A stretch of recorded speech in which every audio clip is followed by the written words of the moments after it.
I am not a singer.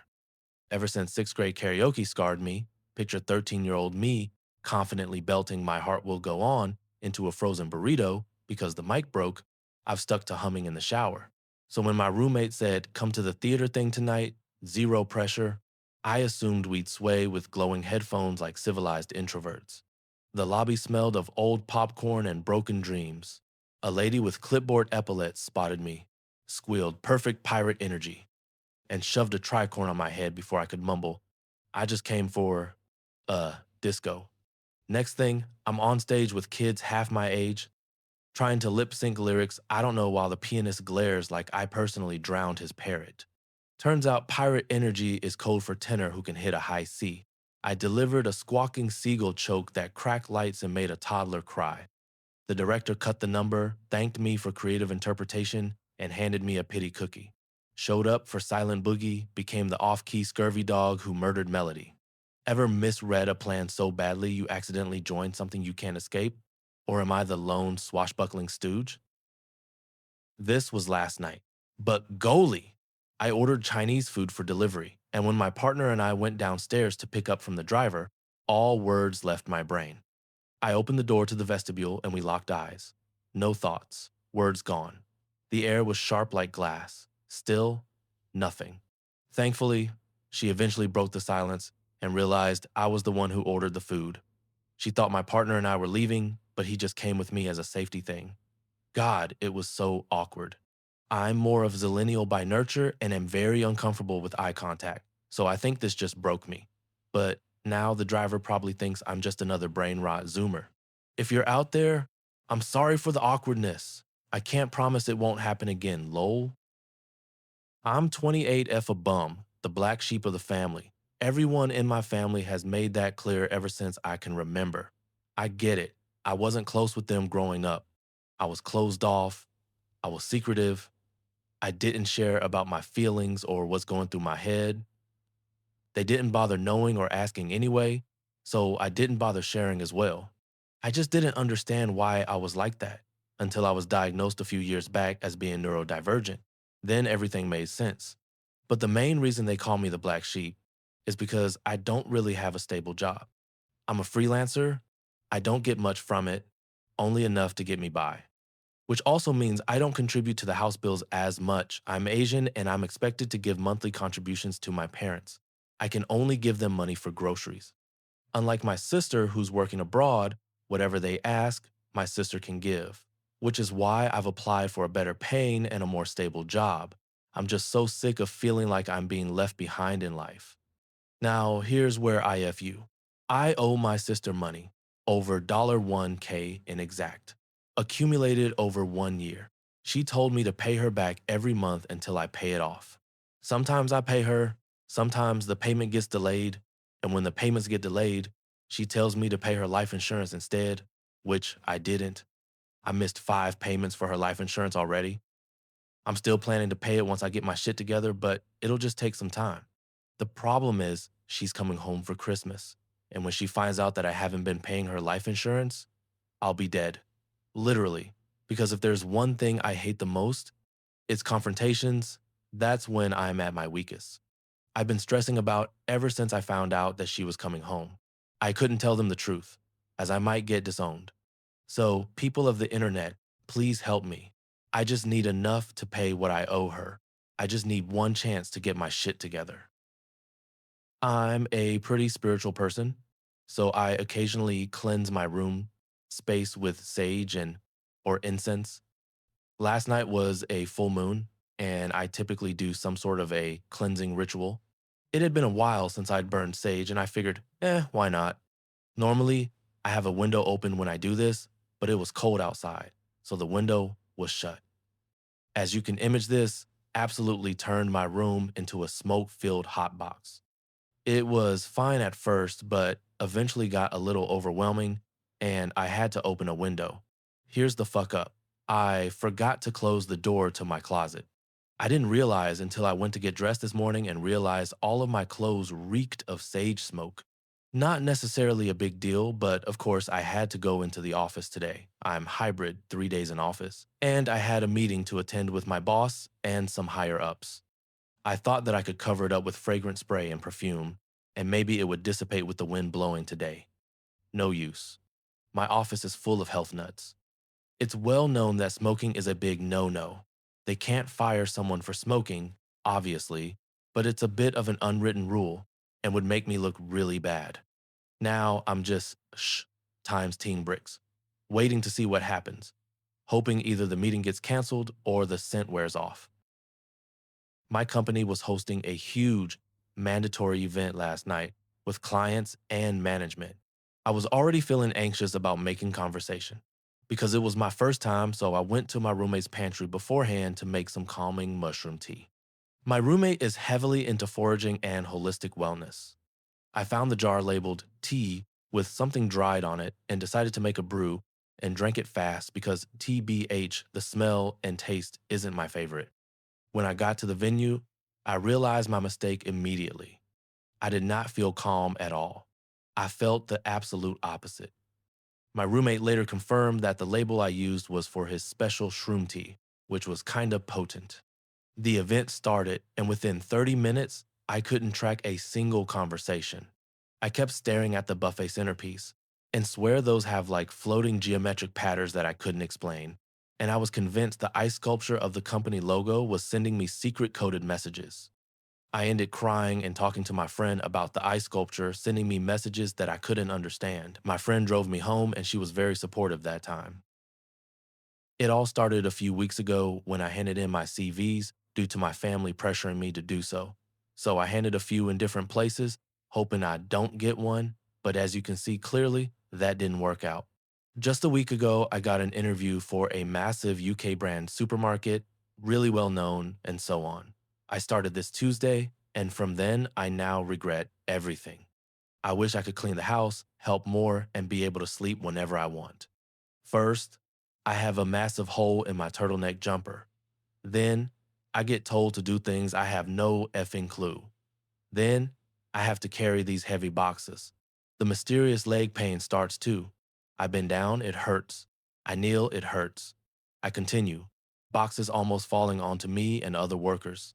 Day two, I get told to sticker stuff. Sounds easy? No, never. I did it so much now I can't go to sleep without doing it. My brain imagines there's stuff to be stickered, and by the end of the shift, I had a mountain of spices to label, most of which were left undone as I, one, can't fucking reach that high. Two, can't fucking lift more than 5 kilograms of glass. Three, ill pass out. Hey all, I, 23M, have two close friends, both also 23M, that I've known since high school. Max and Scott, not real names. Max is my best friend, the person I have depended on for everything. We tell each other everything. We gossip, we cry, we laugh, everything. Scott is also a close friend who is into many of the same things as me and Max, like niche music and video games. I have a romantic crush on Max. I know it's corny and cheesy to say, but Max is my favorite person in the whole world. I never told him this, obviously, because I don't believe he would feel the same way. We have talked about the prospects of dating close friends, and he said in reference to us, maybe in another life. At the time, I agreed, but as time went on, my opinion changed. Scott, on the other hand, is my type. We both have the same cynical humor and sarcastic tone, and we complement each other well. He is also extremely attractive. He has made clear passes on me before, but I didn't lean into it because I get easily flustered and didn't know how to respond in the moment. He took it as me being unresponsive, which is fair, but I didn't mean for it to come off like that. Now, the issue. Both Scott and Max knew of each other, but weren't close in school. A couple months ago, Max and I started playing a game together frequently, almost daily, and I remembered that Scott used to play it, so I invited him to our Discord server to play because I knew they were basically the same person and would get along quite well. And get along they did. Within a week, they were in VC all the time, with or without me. I didn't think much of it, as we were all adults and were free to do as we pleased. But soon, Max sent me screenshots of their DMs, and Scott was being extremely flirtatious. In full honesty, I got jealous, but I hid the feelings. I told him if you feel the same way, go for it. About a few weeks later, they were hanging out more in real life. We went to the mall, and as Scott was away getting food, Max told me they were dating. I just sat there and smiled. In full earnest, I am happy for them. Two of my closest friends are in a committed relationship and are happy, but I am not. I know it sounds selfish, but I have cried a lot at the thought of being a third wheel to them, wishing I was in their place. I want them to be happy. I just wish I was a part of it. The silver lining is they are poly, I am too, but I don't want to impose myself onto them. As I type this, Max was telling me about their day, about how much fun they're having, the things they're doing, and I just say congrats in return. The deepest, darkest part of me wishes I never let them meet, and I got to have at least one of them. I know it's selfish, but it's how I feel. Maybe one day I'll confess my feelings, but I'm not good with my words, and I fear that I would make things worse. I wish I told Max years ago how I felt. I wish I took Scott up on his offer, but I was too passive, and now I'm single and unhappy about it. So technically, this didn't happen today, although it still haunts me a couple of months later. This was around 3 months into our relationship. We were alone at my place, which is a rare occasion since we're very young and both live with our families, and I decided it'd be funny to carry him princess style to my bedroom. Well, turns out I'm a little more out of shape than I'd realized because I let out some popping gas whilst picking him up. I started laughing and dropped him back on the sofa, then repeated the process of picking him up and popped the bubble again. This time I continued to carry him F times RTing with almost each step that I took, and eventually just broke down on the floor, laughing right in the doorway of my bedroom. I didn't make it. The popping gases were loud and prevalent, although not smelly, thankfully. He was standing there and laughing awkwardly, but didn't make any remarks on it. Nevertheless, I still feel embarrassed. Sometimes I want to try carrying him again, half a year later, but I just can't help remembering this situation every time I do. Overall, we have a great relationship. I'm just embarrassed easily, and this isn't letting me sleep at night. In my country, there is a commission inquiry going on. A lot of links between police officers, intelligence officers, private security, politicians, and of course, criminals, whores, everything in between are being deeply investigated and publicly revealed. An old colleague called me to say, hey, check channel so and so, see what they're talking about. Maybe these are the same guys who tried to you because the methods seem similar in terms of intimidation, torture, emptying bank accounts, etc. While on the call, I moved from the kitchen where I was, got to the TV, switched to the said channel, and listened for a bit before carelessly blurting out, nah, those ones would have never harmed me, and unless they go a few more years back than where they are looking, my name won't come up. The office was dead silent, save for the hum of the air conditioning. Dave, a perpetually stressed junior analyst, was attempting to balance a mug of scalding hot coffee, a stack of crucial Q3 reports, and his phone ringing aggressively in his pocket. He was headed to a meeting with the CEO, a man known for his impeccable tailoring and intimidating silence. The reports were a week late, and Dave was already sweating through his shirt. He made it to the heavy oak door of the conference room. He hooked the reports under his left armpit, switched the phone to his right hand, and reached for the handle with his pinky finger, a move requiring Olympic level dexterity. Just as he pushed the door open, the phone stopped ringing, and a text message notification booped loudly. Dave glanced down for a split second to see who it was. That was his first mistake. He tripped over the raised door threshold. The mug flew forward in a perfect arc, landing upside down directly onto the pristine white linen trousers of Mr. Harrison, the CEO, who was sitting at the head of the table. The coffee was instantly absorbed, leaving a large, dark, and highly suggestive stain. Silence descended upon the room, somehow louder than the splat of the coffee. 6 executives stared, frozen in disbelief. Dave didn't speak. He simply righted his empty mug, placed it carefully on the corner of the table, gently put his phone down next to it, turned around, and walked straight out of the building. He sent his resignation email 2 hours later from a nearby cafe. He never found out what the text message said. TL, I tripped entering the CEO's meeting, launched a full mug of hot coffee directly onto his expensive white pants, causing a massive, embarrassing stain, and then walked straight out of the building and resigned via email 2 hours later. I work in a small office. Yesterday, around 5:30 p.m., my manager messaged me saying he needed an arcade demo set up, some documentation, and a walkthrough ready by 11 a.m. the next morning for a client call. This usually takes at least 2 to 3 days because arcade embeds are heavy. You have to test them on different browsers, fix layout issues, and make sure nothing breaks when it's shared externally. I told him that. He said to still send whatever I could. So I worked late and finished the basic structure. I skipped testing, skipped performance checks, and didn't refine anything. I left notes everywhere about what still needed work. While sending the files, I accidentally sent the raw test version instead of the cleaner one I was still editing. Same folder name, different contents. I didn't notice. During the client call the next morning, things started lagging.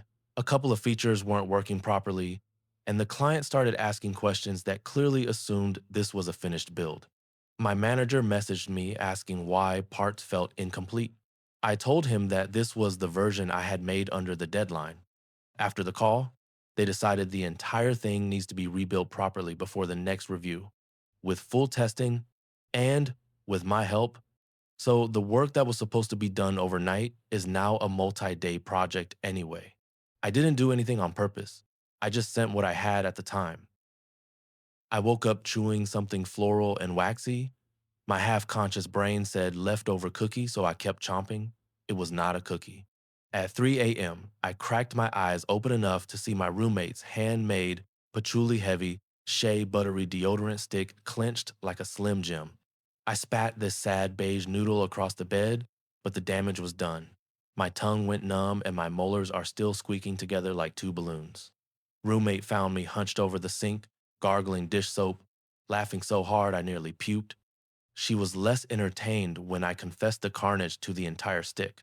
She keeps sniffing me now, saying I smell grounded, which is roommate for you owe me $20 and a replacement. Gonna crochet her a little deodorant cozy so she forgives me.